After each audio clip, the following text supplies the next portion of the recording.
Olá! Hoje iremos falar sobre a história da literatura de cordel no Ceará. Apresentaremos um breve panorama dos momentos mais marcantes do gênero no estado, dando destaque a alguns dos nomes que se tornaram referência no âmbito do cordel cearense. O tema deste módulo é Mala de Romances, a literatura de cordel. Quando se fala do início do cordel no Ceará, uma coisa que chama a atenção é o fato de que ela se iniciou com não cordelistas. Dizendo melhor, eram autores que esporadicamente visitaram as estruturas do cordel para atacar os seus inimigos, principalmente através de jornais. Entre esses pioneiros, mesmo não sendo cordelistas, estão os nomes de Manuel Felipe de Castelo Branco, o padre Alexandre Francisco Serbellon Verdeixa, mais conhecido como Canoa Doida. Temos também Rodolfo Teófilo e entre outras personalidades.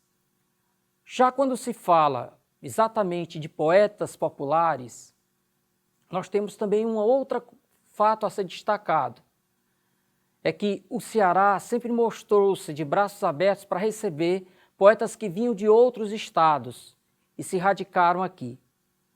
Então, o nosso cordel surge com o apoio desses forasteiros, né? desses poetas que vinham de outros estados. E o primeiro deles é Santaninha, como era conhecido João de Santana de Maria. João Santana de Maria, ou Santaninha, ele veio de Touros, uma cidade do Rio Grande do Norte. Ele nasceu em 1827 e morreu por volta de 1883. Não se tem certeza da data da sua morte.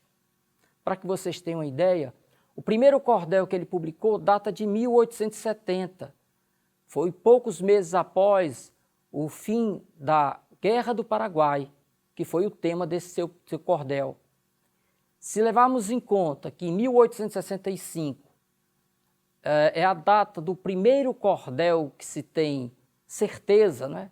Outros cordéis são citados, mas não tem a data acertada, então a gente já sabe por aí que Santaninha foi um dos pioneiros, né? Ele publica 5 anos após este cordel citado. Ele não se sabe bem a data, ele veio para o Ceará fugindo de uma das secas, e aqui se instalou em Maranguape e desenvolveu o ofício de rabequeiro. Ele tocava rabeca, que é assim denominado uma espécie de violino rústico.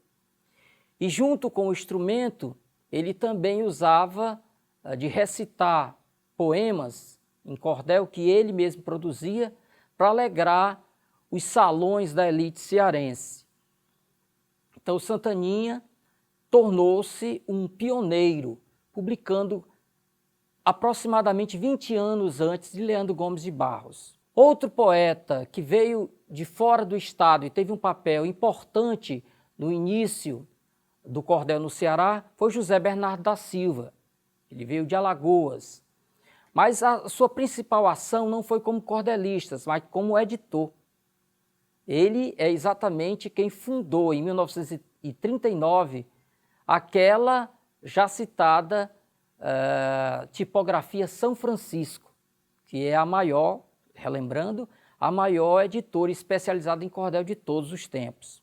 Nós temos outros que também vieram de fora do Ceará, como o potiguar Luiz da Costa Pinheiro e os paraibanos João de Cristo Rei e Joaquim Batista de Sena. É importante destacar ainda que nos primeiros anos do cordel no Ceará, uma figura de importância foi a do padre Cícero. Muito embora nunca tenha produzido um cordel, ele se tornou uma das figuras mais frequentes como personagem de cordel, só ficando atrás de figuras como a do Lampião, né, o cangaceiro Lampião. E por que a importância do padre Cícero? Primeiro porque ele foi um apoiador, ele abençoava, né? Ele dava suporte àqueles cordelistas que chegavam à cidade. Por outro lado, É bom não perder de vista que muitos desses cordelistas, principalmente os que passaram a morar em Juazeiro, eram também romeiros, de tal forma que os cordelistas começaram a produzir cordéis que contribuíram para a construção no imaginário do povo da figura do Padre Cícero como um milagreiro e como um santo popular. Entre esses cordelistas estão os já citados José Bernardo da Silva e João de Cristo Rei. Ao lado destes dois, eu gostaria de citar dois importantíssimos poetas, que nasceram ambos em Juazeiro do Norte e trabalharam para a tipografia São Francisco. São eles Manuel Caboclo e Expedito Sebastião da Silva. Para exatamente ilustrar a importância que Padre Cícero teve na literatura de cordel desses primeiros anos, eu gostaria de ler para vocês um trecho de um dos poemas de José Bernardo da Silva, exatamente um que trata da morte do Padre Cícero. O cordel chama-se A Pranteada Morte do Reverendíssimo Padre Cícero Romão Batista, foi publicado em julho de 1934 e diz o seguinte: muito triste e pesaroso, chamo o leitor a atenção para tratar num assunto de grande lamentação que fez todo o pessoal pela ausência fatal do Padre Cícero Romão. Há dias que meu padrinho estava muito doente, principalmente dos olhos que ele sofria horrivelmente. Assim eu ouvi dizer que ele cegou para não ver o uso do tempo presente. Fora do chamado círculo do Padre Cícero, poetas veteranos também produziram cordel. Eu gostaria de citar dois, entre tantos que poderiam ser citados aqui. São dois poetas que, embora tivessem produzido cordéis, eles dividiam também o seu potencial criativo com outras atividades. É o caso de Patativa do Assaré, que produziu cordéis, mas ficou conhecido principalmente por ser um poeta matuto, por produzir poesia matuta, que é um gênero popular, mas que tem suas regras específicas. Uma delas é a tentativa de procurar registrar a fala, mulher, papé e coisas assim. Outro grande poeta que também não pertenceu ao círculo do Padre Cícero é Alberto Porfírio. Ele produziu dezenas de cordéis, alguns se tornaram célebres, como é o caso de A Estátua do Jorge, mas Alberto Porfírio também exerceu outras atividades, Ele ficou também muito conhecido como cantador, escultor, xilogravurista, um excelente pesquisador. Então são apenas dois entre tantos que poderíamos citar neste momento. Gostaria agora de falar para vocês sobre o que ocorreu ali pelos anos 70 e 80 do século passado. Depois do cordel vivenciar um período áureo, com grandes produções, com grandes tiragens, com surgimentos de grandes poetas, começávamos a assistir uma espécie de esgotamento do gênero. As causas podem ser citadas, várias causas podem ser citadas.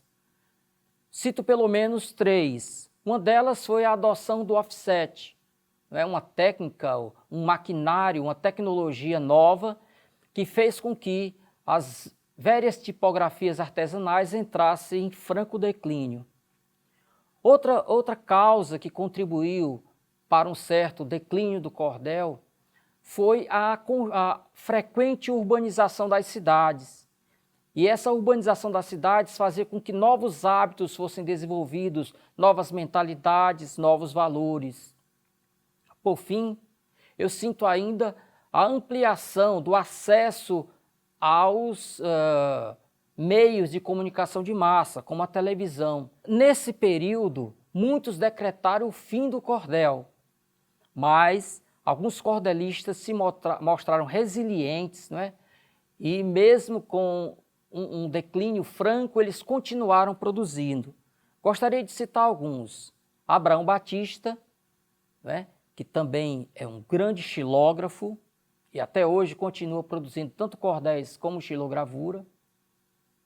Cito também Lucas Evangelista, que além de cordelista é também cantador.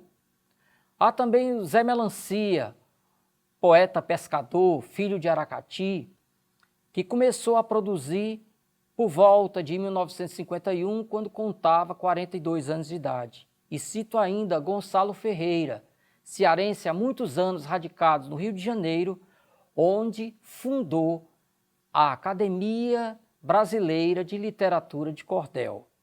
Ok? Então, contra todos os prognósticos e pela força da resiliência desses poetas, o cordel não morreu.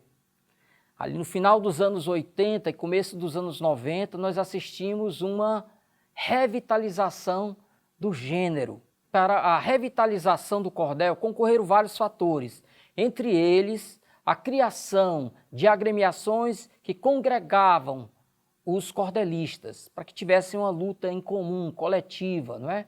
Cito a ABC, Academia Brasileira de Cordel, fundada por Vidal Santos. Há também a Secordel, fundada por dois poetas piauienses radicados no Ceará, Gerardo Pardal e Guaipã Vieira, além de outros.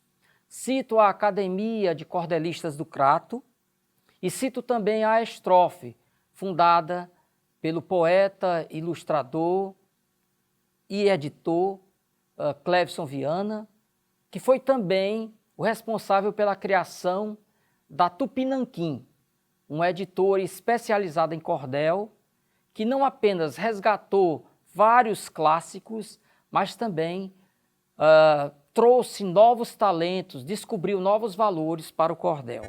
Na contemporaneidade, o cordel mostra-se cada vez mais vivo. Estamos presentes nas bienais, nas feiras dos livros, entramos nos portões das universidades, várias pesquisas são feitas em torno do cordel. Até mesmo na editoria, também nós vemos novas editoras surgindo, como é o caso da Flor da Serra, do pedagogo e poeta Paiva Neves, e a Roxinol do Renaré, Edições e Folheteria, que, como o nome diz, é do Roxinol do Renaré, um dos poetas mais celebrados da nova geração. Um especial destaque à figura das valorosas cordelistas, que a partir dos anos 90 multiplicaram-se bastante.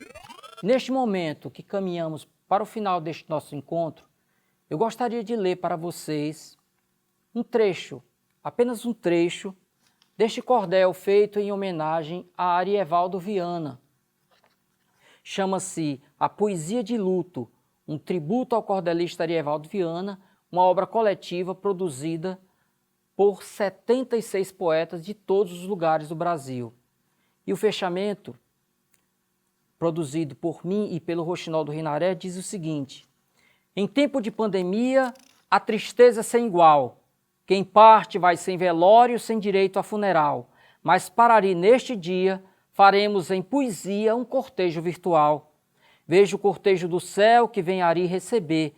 Poetas que o inspiraram abraçam-lhe com prazer.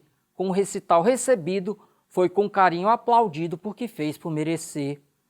Eu vejo Ribamar Lopes com 2 vates de respaldo, o mestre Alberto Porfírio e o grande cego Aderaldo à frente da comitiva, que em coro dava viva, acolhendo Arievaldo. Leandro Gomes de Barros saudou o recém-chegado. Ataíde e Zé Pacheco deram um abraço demorado, reconhecendo a grandeza que nosso Ari, com certeza, imprimiu ao seu legado.